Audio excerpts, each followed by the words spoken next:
Magandang buhay.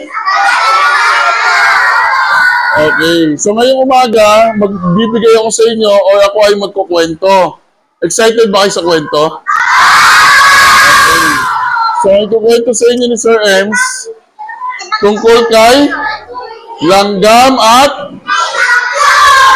Okay. So kilala nyo ba kung sino si langgam? O gusto nyo siya makilala? Okay, gusto niyo ba makilala si Tipaklong? O, habang nagbabasa si Sir Ems, makinig mabuti. Habang nagsasabi si Sir Ems ng kwento, makinig mabuti. Okay, pag nagtanong si Sir Ems, taas ang kamay ng mga gustong sumagot. Maliwanag? Okay. So, simulan natin ang ating kwento. Okay. Nakikita niyo si Sir Ems pag nakaupo? O mas gusto niyo nakatayo? Nakatayo. Sige, tayo para makikita sa likod. So, ang babasahin natin ngayon, si langgam at si Tipaklong. Okay. Oh, wow, very good. Meron ka rin Tipaklong. Very good. So, sabi rito, ito si masipag, masikap na langgam. Maghapong ang gawa ay maghanap buhay. Matipid at ayaw na may nasasayang. Kaya iniipon kahit munting bagay. Sino daw yung tinutukoy? Very good. Sino daw si langgam? Anong sabi? Sino daw si langgam? Masikap at masipag. Okay. So, ipakilala ko naman sa inyo si Tipaklong. Handa na kayo kay Tipaklong? Okay. So, ito si Tipaklong, tamad at bulakbol. Walang ginawa sa buong maghapon, pasayaw-sayaw. At patalon-talon at hindi iniisip ang lungkot at gutom. Sino daw si Tipaklong? Ano daw siya? Tamad. Ano lang daw ginagawa niya? Patalon-talon. Sa tingin niyo ba may pagkakaiba sila ni langgam? Meron. Very good. So, tuloy natin ang kwento. Okay. Kaibigang langgam, halika't maglaro, sabi ni Tipaklong. Napabiro-biro. Kung puro trabaho, para kang bilanggo. Hindi mo nasusunod ang gusto ng puso. Anong ibig sabihin ni Tipaklong doon? Inaaya niya si langgam na maglaro. Ano ba ginagawa ni langgam ulit? Nag-iipon ng pagkain. Okay?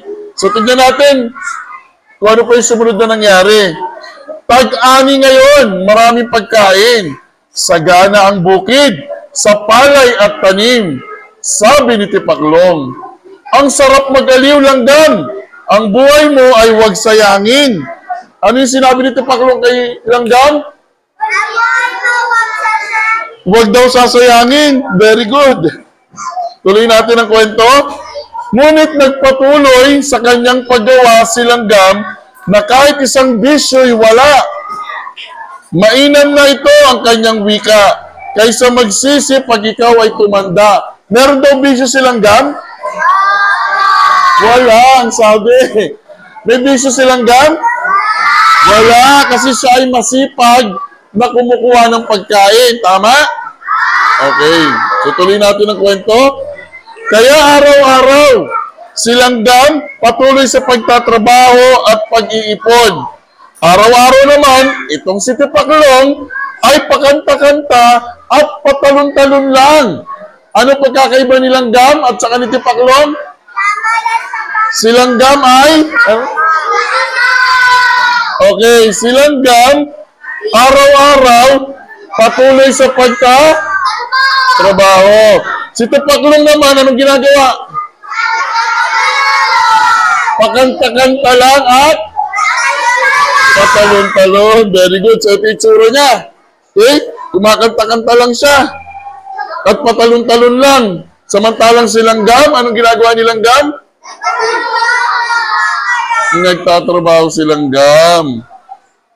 Tuloy natin ang kwento. Isang araw, biglang bumuhos ang ulan. Nako, bagyo yata ang sigaw ni Langgam. Noon lang tumigil, maghanap buhay si Langgam. Biglang umulan. Alam niyo ba yung ulan? Ang ulan ba nakakabasa? Di ba masipag si Langgam?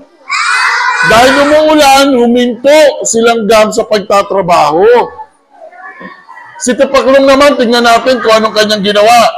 Si Tipaklong naman ngayon ay nalito. Nahinto sa kanyang kanta at paglukso. Nagpayong ng dahon at saka tumakbo. Dahil walang bahay, nagsiksik sa damo. So tingnan niyo yung tsura ni Tipaklong.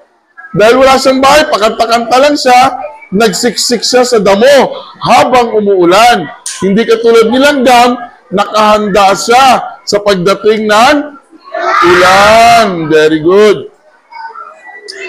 Sunod na kwento natin, lumakas ang ulan at hindi tumigil. Natatakot pa sa lakas ng hangin. Narinig na ba kayo ng malakas na hangin? Di ba yung lakas ng hangin? Narinig nyo na yon? Okay. Natatakot pa sa lakas ng hangin. Maraming nasirang kahoy at pananim at waring babaha sa buong bukirin. Nakita na ba kayo ng mga nasirang kahoy pagkatapos ng bagyo? Okay. Ganon ang nakita at naranasan ni Tipaklong. Ayan siya, takot na takot sa buhos ng ulan at sa lakas ng hangin. Tuloy natin ang kwento. Dahil giniginaw, nasubukan niyo na bang gininaw? Paano ginawin? Paano ginawin? Very good. Dahil giniginaw at yan ay masakit. Bakit kaya masakit ang tiyan ni Tipaklong? Gutom, walang pagkain. Very good. Itong si Tipaklong ay hindi nakatiis. Sa ginaw, sa gutom, ang bahay ni Langgam kanyang tinakbong mabilis. Saan papunta si Tipaklong? Sa bahay ng Langgam. At saka kumatok at naghihinagpis. Kanino siya kumatok? Sa bahay ni Langgam. So ito yung itsura. Okay, ito si Tipaklong, pagod, gutom, giniginaw. Kumatok siya sa bahay ni Langgam. Sa tingin nyo ba maganda at maayos ang kalagayan ni Langgam? Okay, si Tipaklong mukha bang kawawa? Okay. So tuloy natin ang kwento. Ano kayang nangyari? Sa tingin nyo, bubuksan kaya ni Langgam yung pinto? Sa tingin nyo, papapasukin kaya siya ni Langgam? So tignan natin. Narinig ni Langgam ang tawag sa labas. Kaya ang pintuan ay binuksan agad. Pasok si Tipaklong, nahirap na hirap. At mahalatang mataas ang lagnat. Alam niyo ibig sabihin ng lagnat? Pag lagnat, malamig ang nararamdaman sa mukha o mainit? Mainit. Yun ang nararamdaman ni Tipaklong. Ano itsura ni Tipaklong? Mukha bang may sakit?